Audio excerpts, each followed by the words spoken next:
So are the concerns genuine or not about the finance bill that's just been passed, and that only one signature would make it a law binding on the 36 states of the Federal Republic of Nigeria and the 200 million people that are affected, that will be affected directly or indirectly?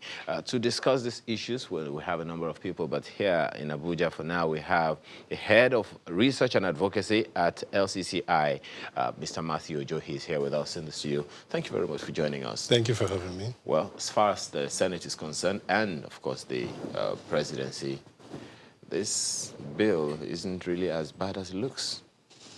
Well, for us, it's a kind of mixed bag.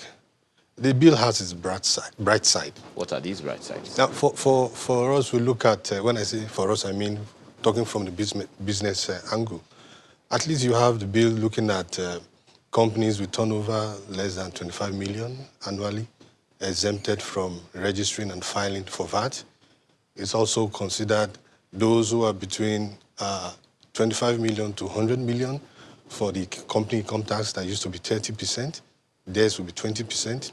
You also look at the fact that the items that are exempted from VAT has been expanded. They are considering the poor people, okay, apart from the pharmaceuticals and the education commodities also that were initially exempted.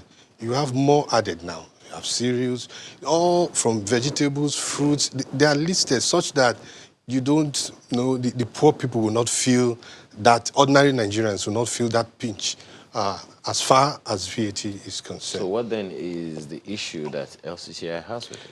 Right, I was expecting that. The issue... No, because, I mean, you already said it has... Yeah, I told you it has its bright side. You didn't allow me to tell you the other side. It has also a not so bright side. I didn't want to use the word negative, positive. You see, when we start comparing other climes where you say their VAT is higher than Nigeria, there are certain things that are taken for granted over there. In Nigeria, all businesses are struggling. Okay, it's good enough the bill is trying to segregate that those who are from 25 million naira turnover annually are exempted. But even big businesses are struggling. Cost of production is high. Operational cost, high. Infrastructures, they are not there. When we look at all this, you would have preferred a bill that will give these businesses, whether big or small, an opportunity to grow over time. If you look at the Ease of Business report, it is stated there that the focus or the main aim of regulation is to allow freedom to do business. You see, we in Nigeria, businesses are operating under a very harsh economic environment already. So the government needs to raise revenue. We understand that. But there are also other ways of raising revenue. You know, if I may button, it's not just raising revenue that this finance bill is about. And, you know, there's this saying that says the end perhaps justifies the means. So we have raising revenues on one side. The president also said this particular bill is meant to reform domestic tax laws. It's meant to introduce tax incentives for investments, which you talked about, companies below 25 million turnover. Yes, there's a revenue talk. But then looking at some of these, you know, ends, don't you think it might justify, you know, the means, this particular finance bill? Well, you see, like you have to balance it. Fair enough, this bill has addressed so many issues that over time we've also been clamoring about. But the source side of the bill is what I've just mentioned to you now. When you increase VAT, now let's analyze it. How many companies are actually making turnover of less than 25 million annually? You are looking about at a turnover around 2 million monthly. There are few. And in any case, most of them are already not paying tax anyway, because many of them are operating under an informal structure. You know, just to bust it, I was at my dry cleaners, just a random example, and she told me that she actually remits VAT. And, you know, I thought, wow, you make a lot of money. You make above 25 million. And she says, well, on one hand, that bill has not been signed, so it's not law. But she says, no, I can't even tell you how much I make right now. So apparently, small businesses were paying VAT. So if this comes into law, it's going to make things better for them.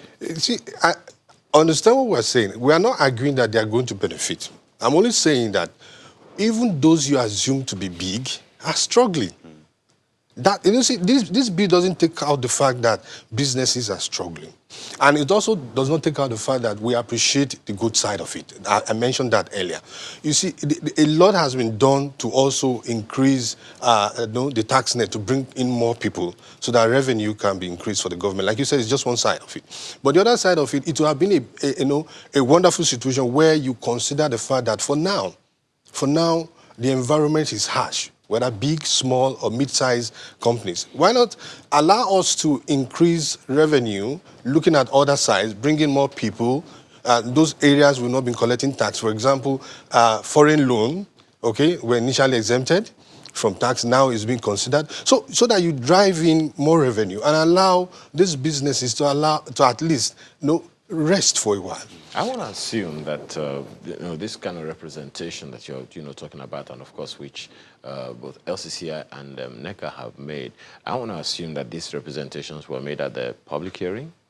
Well, you see, when you go for public hearing, I'm not really aware whether the DG was part of that. But then for us, we've always made this position known even before it was passed. When it was announced that VAT would be increased, we made our position known. But so that we understand that it's not as if LCCI is against the position of the government. Where they've done well, we've mentioned it, we've commended them, and it gladdens our heart that so many areas initially not considered under the tax law or are not within the tax regime have been brought in. However, our concern is it could have been staggered. You could have allowed businesses some time to grow, because these businesses, for example, the large-sized businesses. In what ways was government hindering the growth of businesses in the first place? Because, if this understanding is not made clear, some would just assume that maybe because government is not in business, government doesn't know how it feels. I want to believe that a government that is collecting money from businesses, taxes, levies, duties, and all of that, they definitely have factored in the fact that these businesses ought to strive in order for us to be able to collect duties from them. In what ways? Let me mention one. Where is the electricity? Where are the infrastructures? Well, these were all part of these are supposed to be produced by the government.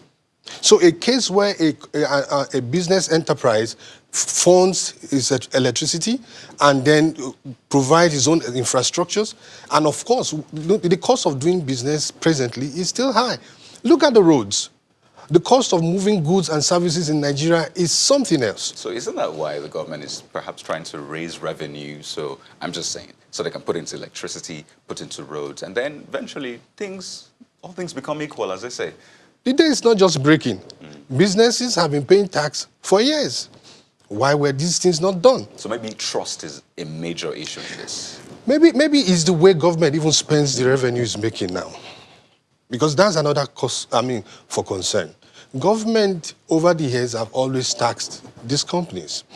Now, they in turn expect that the basic things that ought to be there for them to be able to carry out their businesses efficiently or successfully should be provided by the government. But over the years, we've seen what has happened. These things are not there. And so the cost of business goes up. And now, if organizations or businesses don't even make profit, you find it difficult that the revenue that government wants might not even come in the first place. So I don't want us to use this to becloud the good side I've mentioned. However, this is a sore angle of the bill that we felt that government could have allowed time before increasing VAT. The argument that what is paid in other climes is higher than Nigeria, the question is, are we in the same situation? Do they have the same infrastructural challenge that we have? And how is the cost of doing business in those climes? So when you bring all these things into play, you understand that maybe for salary earners, they might not understand what it means to run a business. It's quite challenging for those who are there. Okay. Well, at this moment, as far as the LCCI is concerned, this is not a good way to go now. But then, LCCI is not the only one on this side of the bridge. Let's go to Abuja for another perspective. Malkwe. Thank you, Ayo. I think it's very important to mention at this point that the Senate has passed only the Senate has passed the finance bill. Then the House of Representatives is holding a public hearing today, and they're still considering the finance bill. I think both houses have to pass it and harmonize it before the president finally signs it to law. So yes, it's been passed by the Senate, but there are still more hurdles to cross. That said, joining us right now in our Abuja studios to shed more light on what this is all about, whether businesses have a right to complain or whether, Nigerians should be in support of this. We have with us Mr. Samuel Agbeluyi, who's the Deputy Vice President of Chartered Institute of Taxation Nigeria, that's the CITN, and he joins us right here in our Abuja studios. You're welcome to Sunrise Daily. Thank you. Thank you for having me. I'm sure you must have taken a very keen look, because a lot of taxation experts have described this as one of the biggest changes we've seen to our taxation laws in recent times. Is that right? It is right. We in CITN, we actually praise the government for taking this initiative. You're praising the government? Yes. It is, we shouldn't make it the norm whereby we bash the government in all cases. When they don't do well, we point it out to them. And any moment they take the right step, we will always applaud them. We applaud them because for the first time in about 20 years, we are having the budget being accompanied with a finance bill. What is finance bill? We are used to politicians coming to us, want to build Lagos, Abuja Road, want to do this, want to do that, without going into the details. How to get the money? Do build roads just by wishing? So the finance bill is to explain how the revenue will come in. And in this instance, the law specify one thing or the other about the revenue. Tax law, various tax law, specifically 7 of such has been addressed in this bill. And what else can we say? We've been clamoring for this in Chartered Institute of Taxation of Nigeria for several years, because you can't just, it's like globing in the dark if you don't have a roadmap as to how you intend to generate your revenue. So from this angle, we praise the government for listening to us. The man in Lagos, even though he has his reservation, just like we have our reservation in that of in CITN 2, also alluded to the fact that it was a good step in the right direction. We support them, and we can see a link between the ease of doing business of the government and this finance bill.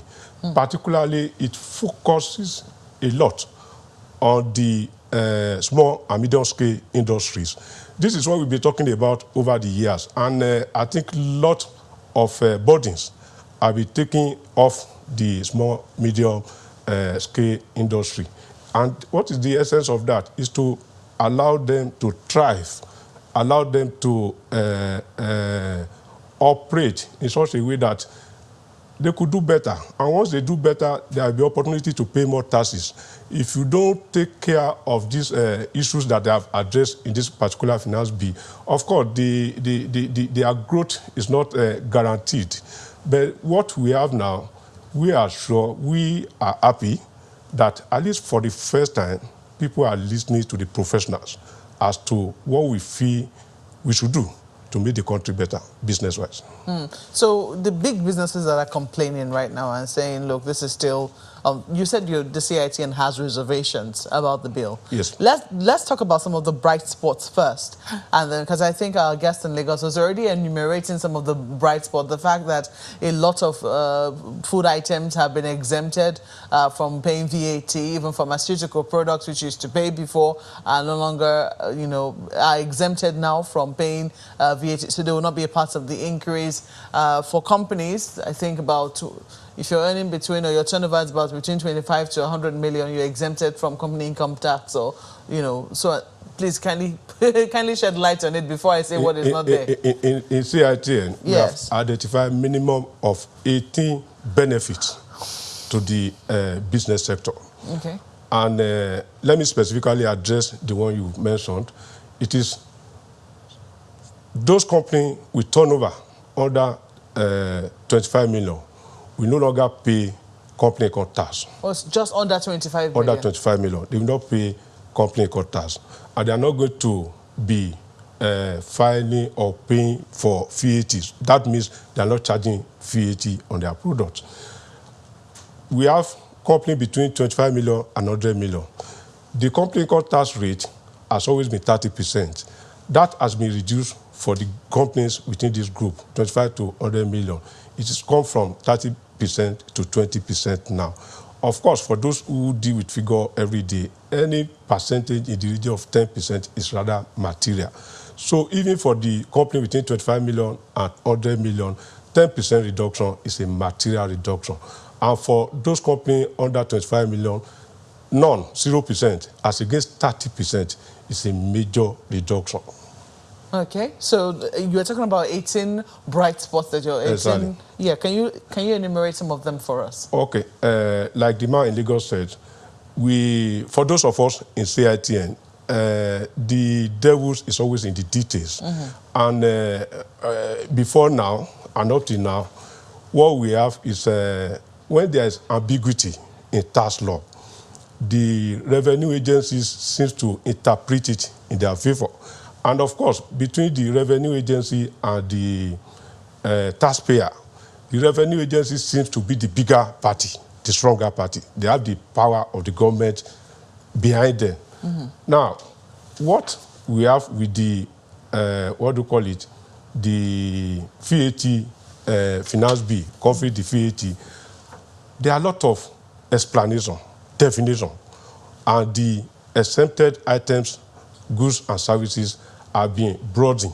So it is no longer at the discretion of revenue officer to say what is basic food, what is not basic food. This comes within this category or not. There are better definitions and explanations now. So that is a major step. Of course, we had that reservation too, but at the Senate public hearing last week, the Honorable Minister for Finance made further clarification because we had issues about the threshold of 25 million. If you say 25 million, a company could have 25 million turnover in 2019, and in 2020 it drops below 25 million. Business is dynamic. So how do you determine, and the company could be 10 million in 2019, 2020 it goes to 30 million. How do you determine, at what point do you know a company has crossed the threshold? In a clarification, because it's a tough one, she said preceding year turnover will be considered. That means for 2020 VAT returns, those who will fall within will be those who have done 25 million business in 2019.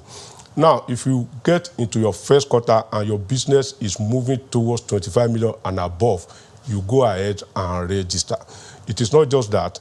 If you go, maybe possibly first quarter, second quarter, and your business is not showing the sign of 25 million in any form, you go to FRS. There's a mechanism that is being put in place to make sure that they get you out of the VAT bracket. That is a good one. Another good one has to do with the capital gain tax of employment, compensation for loss of employment. Before now, for those, there are some states in the country that are very active in terms of revenue, personal income tax, and they be talking of loss of office, loss of compensation for loss of office, capital gain tax. This bill has made a threshold of minimum, anything under 10 million will not be subjected to capital gain tax. Now, other aspect has to do with the insurance company. There has been a kind of discrimination against that sector over the years, and we have identified this particular one. Other companies in the country, they once you make loss, your loss relief that you can claim in the computation of your tax, of your company income tax, is not restricted. But for those companies in the insurance company, it was restricted to 4 years. That was a discrimination against the players in that sector. That has been removed now. Also, we have what is called in the sector thin capitalization. What is thin capitalization? The relationship between your equity, capital, and finance.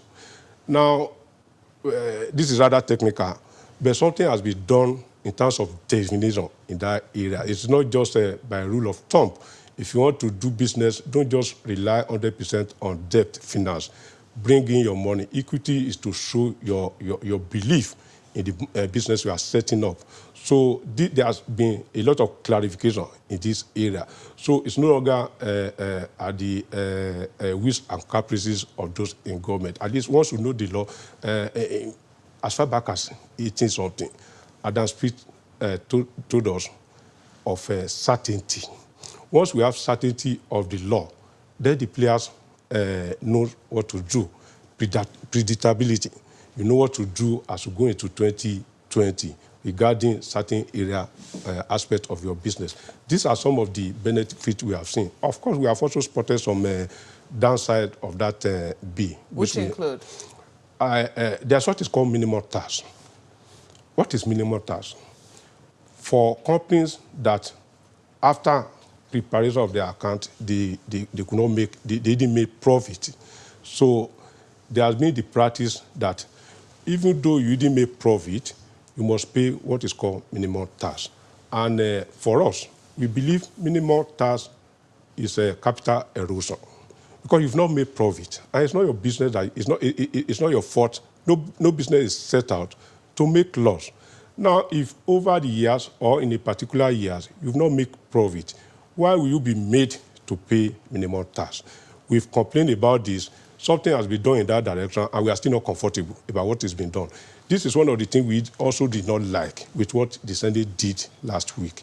Almost all stakeholders who came to that public hearing were specifically against the 5% of turnover as minimum tax. Somebody has been in business for a year and he was not able to make profit.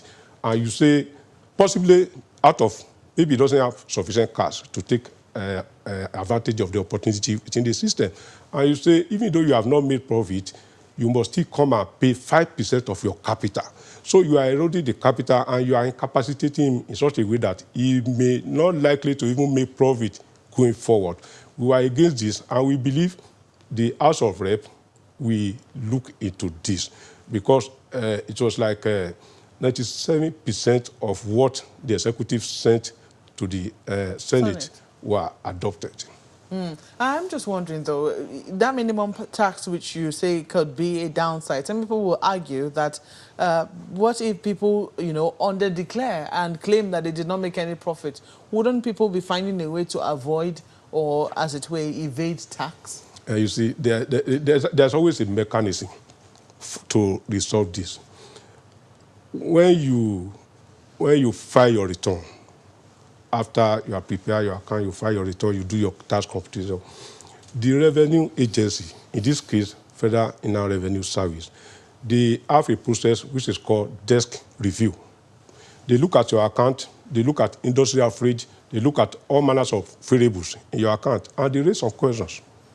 While you are in the transportation sector, we have in our record 100 companies who have been filing returns, and this has been the range of their activities. Yours seems to be out of that range. Can you please explain? That is desk audit. You do it as you submit your financial report. Beyond that, there's what is called tax audit. The revenue has the power to go back into 6 years to look at your activities. So because we have what is called self-assessment regulation. Self-assessment regulation has given the opportunity, the power for the companies to self-assess themselves and declare whatever profit they think they have made, pay taxes based on the declared profit. But this is a discretion, a power that has been given by government to the company. Now, in order to check that what you have actually declared, what you have told the government that was your income, which resulted in the tax you paid, was actually the truth, from time to time, periodically, FRS has always been going after this complaint for tax audit. So there is a mechanism. And it's always painful. I've been in tax practice for quite some time. It's always good to do the right thing, always. Because I've seen companies that possibly did not declare properly, who after the audit have to go and, they don't have the money. They are owing the liability. They don't have the money now. Their cash flow cannot do it, and they are in a mess. So it is advisable that you do the right thing.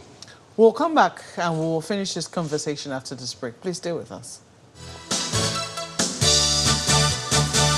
Mr. Samuel Agbeluyi is still with us. He's the Deputy Vice President of the Chartered Institute of Taxation in Nigeria. Just quickly, can you speak to this particular amendment, which also now ties tax identification number with BVNs? Have you heard any protests in that regard? I've had people complain, but the question is, why complain? What is the basis of the complaint? We won't be tired of saying this. We like the good developed country, but this is what has made them develop. We are looking at cashless economy. So we say, everybody bring your transaction within the system so that you can be captured.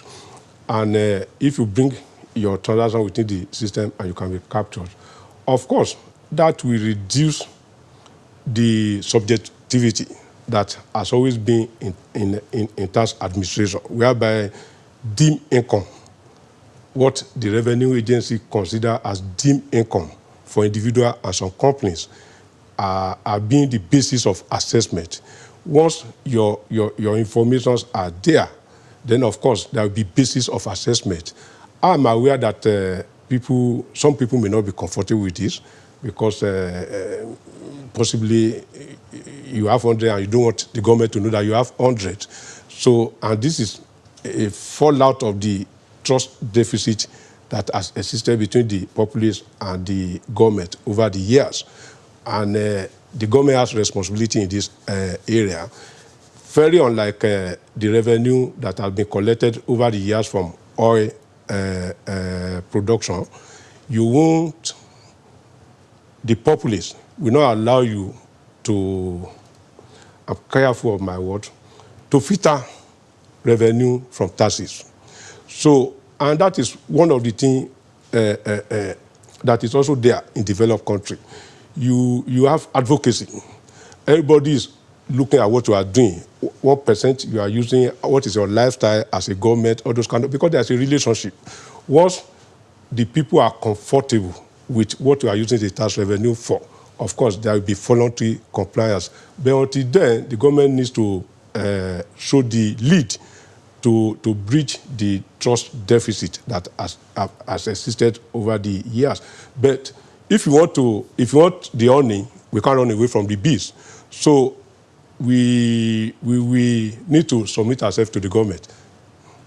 Well, that's what government is all about. People submit or pull their powers and say, we entrust it into the hands of the government. We'll see how, this tax finance bill will be implemented when eventually perhaps the House of Reps will concur and it's eventually harmonized and sent to the president for assent. So we have to thank you for coming on Sunrise Today this morning. Mr. Samuel Agbeluyi is the Deputy Vice President of the Chartered Institute of Taxation in Nigeria. Sunrise Daily continues with Ayo and the crew in Lagos. So, Marwa, thank you very much. Well, still on this same conversation, we have since been joined by the Director General of Nigeria Employers Consultative Association, Mr. Timothy Olawale, and of course, Dr. Matthew Ojo is still with us. Yes, Mr. Olawale, thanks for joining us this morning. Thank you. Both parties, those who are for and those who are against, seem to understand the pros and cons, so to speak, of this whole idea of the finance bill. But then, and many people, of course, especially the two men who have spoken this morning, have underscored the fact that largely micro and small businesses have a lot of tax relief as far as this new bill is concerned. So if smaller businesses are being given enough relief to be able to grow, what then is your worry? Well, thank you very much. The bill is a mixed grill. there are aspects of it that are positive. One must acknowledge that. In other words, like you said, SMEs, micro businesses have windows of opportunity to enjoy relief. But there are aspects of it that leaves much more to be desired. And that is the aspect of wholesale increase in value-added tax and excise duties. And mind you, when the issue of increase of VAT to 7.5 was mooted by FEC, what the presidency said was that it was going to give an opportunity for extensive consultation. The question is what consultation actually took place between then and now. Because as far as we are concerned, stakeholders were shut out from whatever consultation took place. What about the public hearing at the Senate? I'm coming to that. The second aspect of it was that advertisement, which is usual, went out asking for memorandum from the public. And as the memos were pouring in, the deadline was Monday. The following day, we had a public hearing at the Senate. And it is unthinkable that the volume of opinion and memo that was sent to Senate, even from the private sector alone, I'm very sure even if they walk around the clock, they cannot exhaust sieving through it. At least within that short period of a day, overnight. And the following day, the Senate passed the bill. So, in other words, they've made up their mind. It's just to fulfill all righteousness. In other words, the opinion of stakeholders really doesn't matter. So, and that is a little bit intriguing because in the first instance, why ask for people's opinion if you are not going to make use of it? You know, one big question I'd like to, find out from you is what this will mean for employers and, importantly, employment. Because there's this talk about multiplier effect. Yes. People are worried. Will this mean perhaps laying off people? So I'm curious, what will that mean to employers and employment? Exactly the point we've been making. You know, ab initio, we said in the first instance, even if government is going to increase VAT rates and excise, it should be targeted on luxury goods. That's in the event that they just want to do it at all costs. Now, with the wholesale imposition of VAT on all goods, you discover that naturally, apart from, there are three silos to the implication. Number one, on individual citizens, on businesses, on the economy at large. On the economy at large, businesses as it were, and people think we are just crying wolf where there is no wolf. Businesses as it were are really struggling, honestly, in Nigeria. And that was why we embraced and commended government ease of doing business initiative. And you cannot be preaching ease of doing business at one hand, and on the other hand, you are sweeping the rug from under the feet of businesses. Most certainly. Now, I'm sorry, yes. Solawale, this conversation is definitely endless, and as yes. we have also been informed, there's still going to be another public hearing by the House of Representatives. Definitely. So most certainly, this issue is not done. Let's just hope that one way or another, the House of Representatives will be able to take some of the things that have been raised on this program on board. And then and another issue that we would then have to confront would be execution. But we'll get to that bridge when we'll get to find out how to cross it when we get there. Yeah. But your final words now, Dr. Ojo. Well, for us, we want to appeal to the government. They've been on the right track. Let's admit that. Like he mentioned, efforts are being put in place to ensure that businesses thrive. But when we notice one or two things that are not okay with whatever they are bringing out, we point them out. So we're not against the government, but they should consider this VAT increase and see if there can be a way out of it. And Mr. Lawale. Just two windows of opportunity to make right what seems to be wrong. That is the hearing, public hearing, and the decision of the House of Representatives. The second one, we just hope it will swing along what is good for the masses, for the economy, and for business. The second one is that the clearing desk for all this is the presidency. And the president is known as pro-masses leader. Let us hope that human milk of kindness will prevail at this time, even though we have a reservation, because in the first instance, the bill was an executive bill that was even submitted to him personally. But let's hope. You're just hoping against hope. Yes, hoping so that the unlikely will happen. Okay, well, anyway, it's a good thing to even think like that and hope against all hope, just as Kayode have said. But then we have to thank you, as we said, it's an ongoing conversation. Yes. Dr. Matthew Ojo is Head Research and Advocacy LCCI in Lagos, as well as Mr. Timothy Olawale, Director General NECA. Thank you very much for joining us. You're welcome. So most certainly, this is one issue that concerns all human beings, and all issues on this program are just like that. There was one we raised last week. Here's the response. Let's go to Abuja Imapwe.